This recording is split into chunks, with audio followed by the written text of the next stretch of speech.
Je vous salue, chers frères et sœurs qui aimez Dieu de tout votre cœur, qui aimez Jésus-Christ, le Sauveur, le Rédempteur du monde. C'est vrai pour des chrétiens qui sont des intellectuels, qui lisent beaucoup. Quelquefois, ils peuvent être désarçonnés par ce qu'on lit, qu'on voit comme information sur les réseaux sociaux. C'est vrai, quand on lit par exemple le livre des morts des anciens Égyptiens, quand on regarde les écrits des anciens Égyptiens, les Médou Nétchè, comme on appelle ces écrits-là, de nos ancêtres égyptiens qui étaient des Noirs, c'est des Kamites, on est vraiment étonné quelquefois, pour ne pas dire souvent, des similitudes de la spiritualité de nos ancêtres égyptiens avec ce que nous trouvons dans le christianisme. Mais moi, je dis simplement que c'est une poursuite de la révélation. C'est une poursuite de la révélation. Voilà, c'est une poursuite de la révélation. Voilà. C'est tout. Le seul problème, c'est que nos enfants européens ont blanchi, comment on appelle ça, Jésus, ils ont blanchi Marie, etc. Ils ont fait Jésus et Marie à leur image à eux. Mais Jésus, c'est un juif. Marie, c'est une juive. Les juifs, c'est un peuple issu de métissage. Quand ils s'installent dans le pays de Canaan, qui est là-bas, ce sont des noirs. Il y avait des noirs dans le pays. Les Cananéens, ce sont des noirs. Les Madianites, ce sont des noirs. La femme de Moïse, Séphora, qui est la fille du grand prêtre Jéthro, qui était aussi un sacrificateur de Dieu. Mais ce sont des noirs, les Madianites. Donc vous voyez, c'est ça le problème. Le fait d'avoir blanchi Jésus, Marie, d'avoir fait comme si ces apôtres sont des Européens, alors qu'ils ne sont pas des Européens. Non, ce sont des Juifs. Le peuple juif, c'est un peuple métissé, de noirs, de personnes à peau foncée, de personnes à peau claire, etc. On connaît les Sémites. On connaît l'histoire des Sémites. On connaît l'histoire des Sémites. Et quelquefois, quand les Africains voient ce blanchiment, ça les choque. Comme il y a une chanson très célèbre qui était changée au Congo. On dit, mais oh mon Dieu, il y a dans la chanson, la personne dit, mais oh mon Dieu, le Dieu qu'on nous présente est blanc. Mais donc nous alors, qu'est-ce que nous sommes alors? Le Christ qu'on nous présente est blanc, aux yeux bleus. La Vierge Marie blanche, aux yeux bleus, etc. Mais nous maintenant, de qui sommes-nous? Zambé n'est-il pas Dieu? Voilà. Mais Zambé est Dieu, c'est le nom du Créateur. Voilà. C'est le nom du Créateur. C'est cela. Et c'est ce que nous Africains, on devait comprendre. Mais on ne doit pas tenir compte de cette iconographie, c'est-à-dire des images de Jésus blanc aux yeux bleus. Ça, c'est le problème des Occidentaux. Mais regarde même dans l'iconographie des églises orthodoxes, c'est-à-dire églises orthodoxes russes, églises orthodoxes claires, on ne présente pas un Jésus blanc aux yeux bleus. Non, pas du tout. Donc vous pouvez regarder, par exemple, vous tapez iconographie orthodoxe, vous allez voir que c'est différent de ce que les Européens ont fait, ceux de l'Ouest. Parce qu'il y a trop de racistes parmi eux, et puis ça n'a pas changé. Il y a trop de racistes parmi eux. Ah oui, ça c'est malheureux. Quelquefois, il faut qu'on le dénonce. Même quelquefois, nos frères prêtres qui vont en Europe là-bas, ils se rendent compte. Leur rapport avec leurs confrères blancs, ça pose problème. Quelquefois, ils sont victimes de racisme. On n'ose pas parler parce qu'on dit non, on est dans l'église. On est dans l'église, mais il faut qu'on dise la vérité. Jésus, c'est la vérité. Il faut qu'on dise la vérité. Et c'est ça le problème de ces caucasiens-là de l'Occident. Voilà. Alors, donc, ne soyons pas... La véritable révélation, c'est Jésus-Christ. C'est lui qui est l'oméga, qui clôt la révélation, c'est lui. Les prophètes là, ils sont venus parler au nom de Dieu. Mais Jésus-Christ, lui, c'est Dieu qui est venu parler aux hommes. Ça fait une grande différence. Et ce qu'il a révélé là, ce qu'il a dit là, c'est différent. Ouais. Tous les prophètes on dit, ouais, Dieu même dit, va, je suis avec toi, va, je suis avec toi. Mais avec Jésus-Christ, Jésus-Christ dit, je suis en toi. Celui qui croit en moi, demeure en moi et moi, je demeure en lui. Voilà. On passe de l'extérieur à l'intérieur. Là, c'est Dieu lui-même qui vient parler, qui se révèle. C'est pour ça que les Juifs ont eu du mal à suivre Jésus. Et qu'ils ont estimé que c'est un blasphémateur. C'est ça. Il a dit que son propre corps là, c'est ça qui est le temple. Son propre corps là, c'est ça qui est le temple. Voilà. Il dit, qui m'a vu là? A vu celui que vous appelez le créateur, Dieu que vous cherchez là. C'est moi. C'est ça. Qui m'a vu a vu le Père, c'est moi. Voilà. Parce que la parole est comme fils de la pensée. Voilà, c'est ça. Donc c'est différent. Donc il ne faut pas que nous les Africains, on soit complexés en disant non, vraiment cette affaire-là. Et puis en plus, ce qui est malheureux, c'est que c'est venu avec la colonisation. Nous qui sommes le long du golfe de Guinée, là, on a entendu parler de Jésus-Christ avec la colonisation à la clé. Des gens qui sont venus nous maltraiter, nous massacrer, nous tuer, faire la traite négrière et mépriser le noir. Même jusqu'à aujourd'hui même. Même on a vu dans le Parlement français un député noir. L'autre lui a crié « Retourne en Afrique » alors que c'est un Français.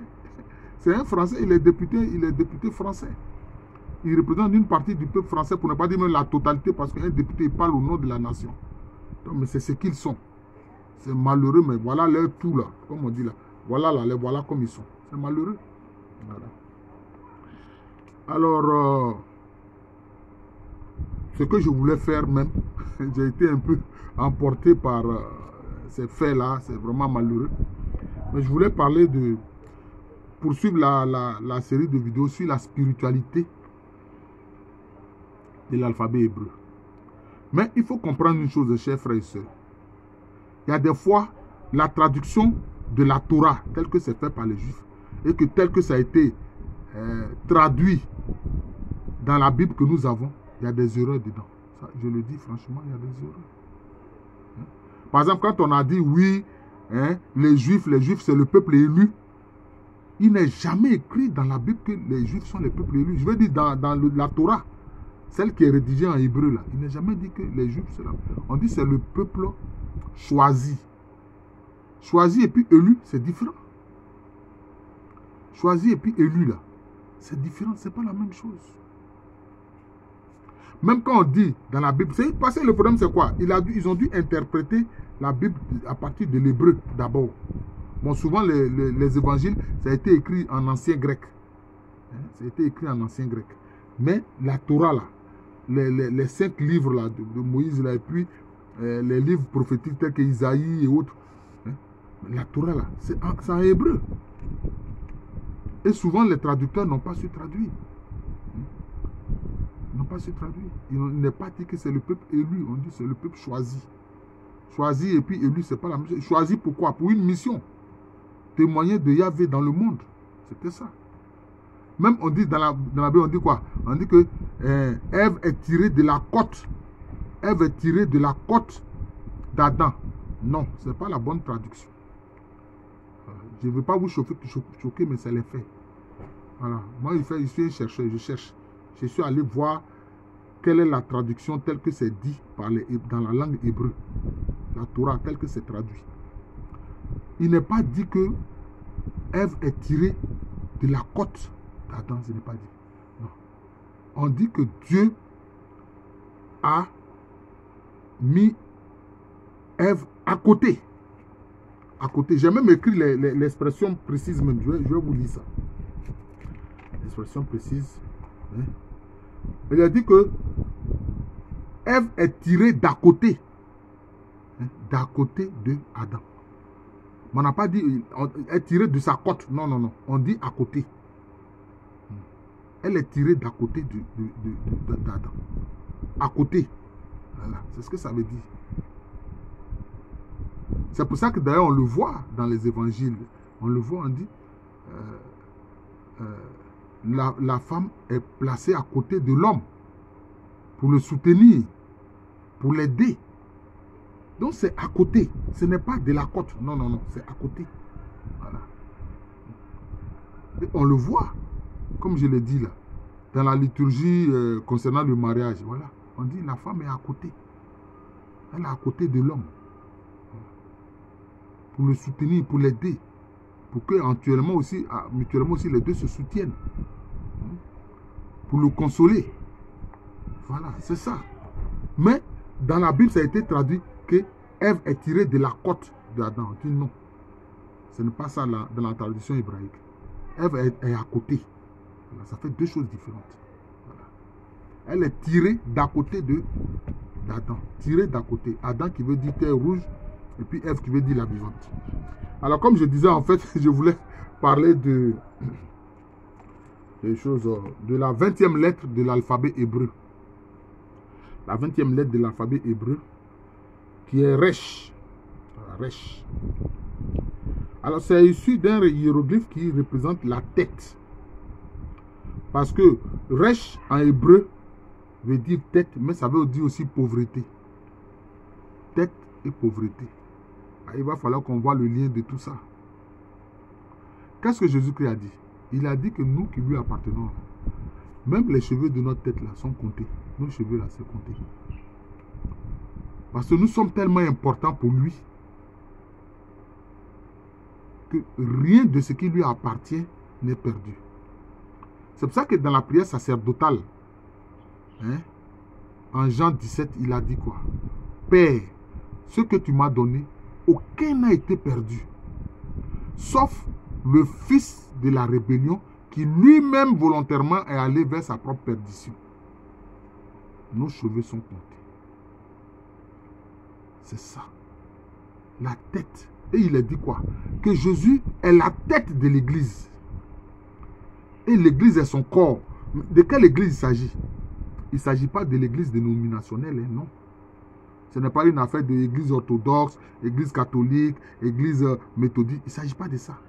Il s'agit de ceux qui font la volonté de son Père. D'ailleurs, le texte d'aujourd'hui, c'est de ça qu'il est question. Il dit ceux qui vont entrer dans le royaume des cieux, là, ce sont ceux qui font la volonté de son Père. Si même tu es baptisé, tu te dis chrétien que tu ne fais pas la volonté du Père céleste, tu n'es pas membre du corps du Christ. Tu n'es pas membre de son corps.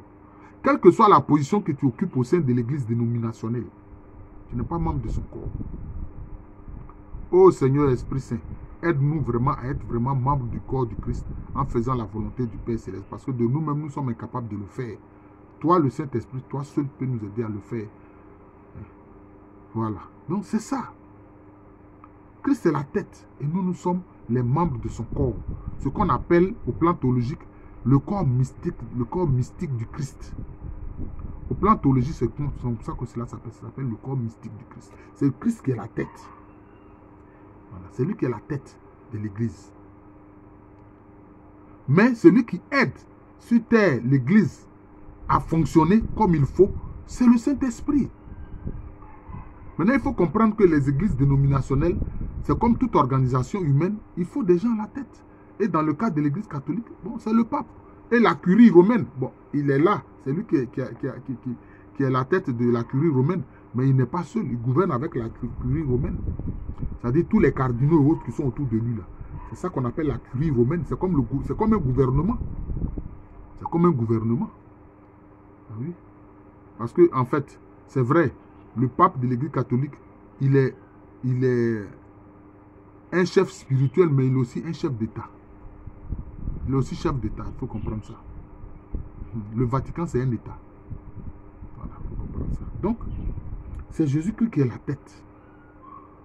Mais pour que nous fonctionnons bien, selon la volonté du Père Céleste et ce que Jésus-Christ veut, c'est le Saint-Esprit. C'est le Saint-Esprit qui nous aide sur terre. C'est comme ça. Et regardez le livre des Actes des Apôtres. Qu'est-ce que le Saint-Esprit a dit? Il a dit, mettez-moi à part Paul et Silas pour l'œuvre à laquelle je les ai appelés. C'est le Saint-Esprit qui parle comme ça. Mettez-moi à part Paul et Silas pour l'œuvre à laquelle je les ai appelés. C'est le Saint-Esprit qui parle comme ça. Pour que les églises fonctionnent, quelle que soit leur dénomination, c'est le Saint-Esprit. Si les gens ne fonctionnent, si une communauté chrétienne qui ne fonctionne pas sous la directive du Saint-Esprit, ce n'est pas une église. Ce n'est pas une église. C'est des gens qui se réunissent pour vociférer, mais ce n'est pas une église réelle. Voilà, donc c'est un peu ça. La tête. La tête. Et c'est ça. Mais on dit que ça renvoie aussi à la pauvreté. Ça renvoie aussi à la pauvreté. Mais de quelle pauvreté il s'agit?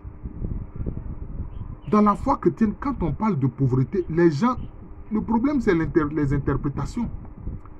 Comme ce que on a vu les criminels colonisateurs européens qui sont venus, hein, heureux les pauvres.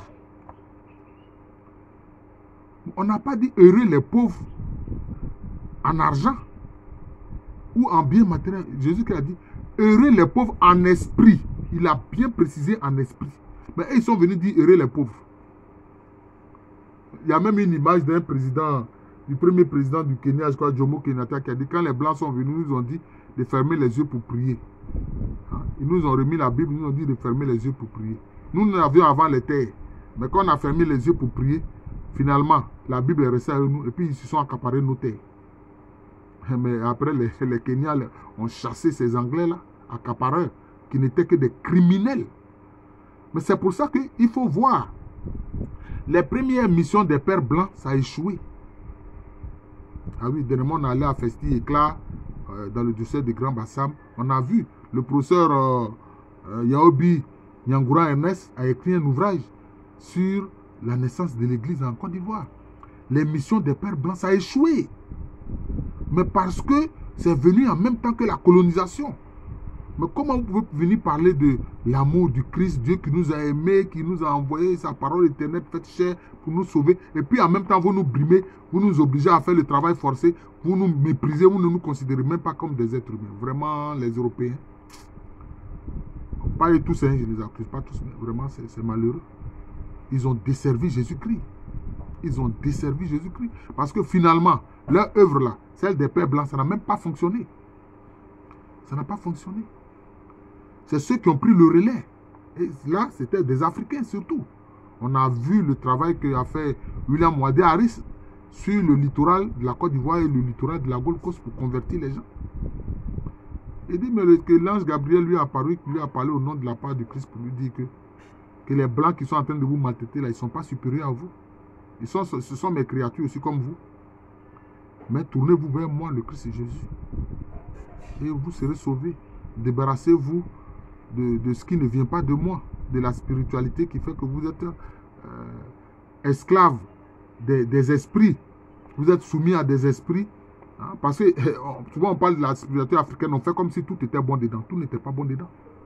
Tout n'était pas bon dedans. Parce qu'il y avait des esprits.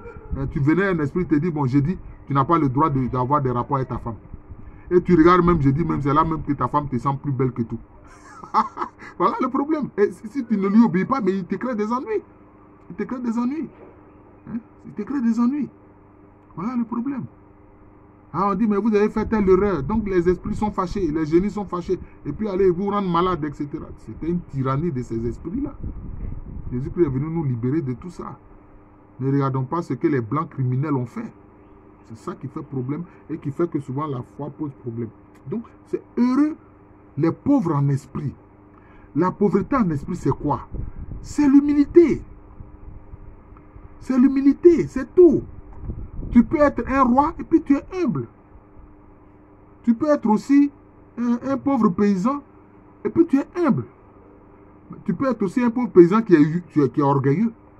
Tout comme aussi tu peux être un roi aussi qui est orgueilleux. Donc quand on dit la pauvreté dont on parle dans la Bible, c'est la pauvreté en esprit. Ce n'est pas la pauvreté matérielle. Non.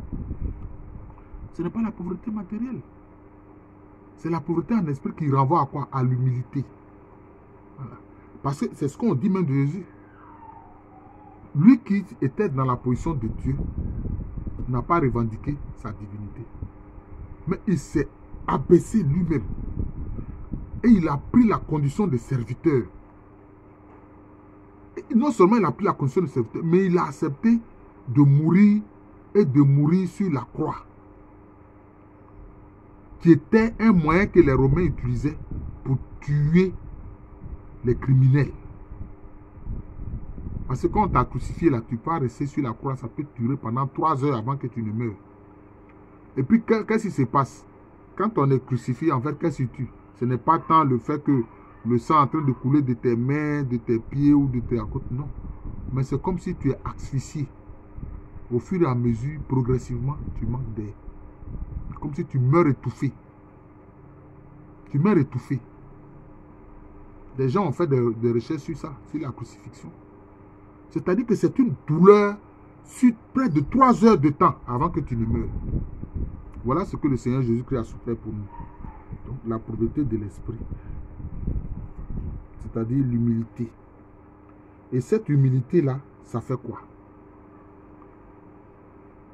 Ça fait que la puissance de Dieu vient sur toi. La puissance de Dieu vient sur toi. Parce que alors Dieu estime que tu es juste. Mais Jésus-Christ a pris le cas de ce pharisien qui allait prier au temple et de ce publicain, ce pécheur public qui allait prier au temple. Le pécheur public, qu'est-ce qu'il a fait? Il était rempli d'humilité. Il dit, oh Seigneur, prends pitié de moi. Prends pitié du pécheur que je suis. Il se frappait la poitrine, il n'osait même pas lever la tête vers le sein des saints ou bien vers le sein, ou bien vers l'autel. Jésus-Christ dit, quand les deux sont rentrés chez eux à la maison, c'est le publicain là que Dieu a trouvé juste. Pourquoi? À cause de son humilité.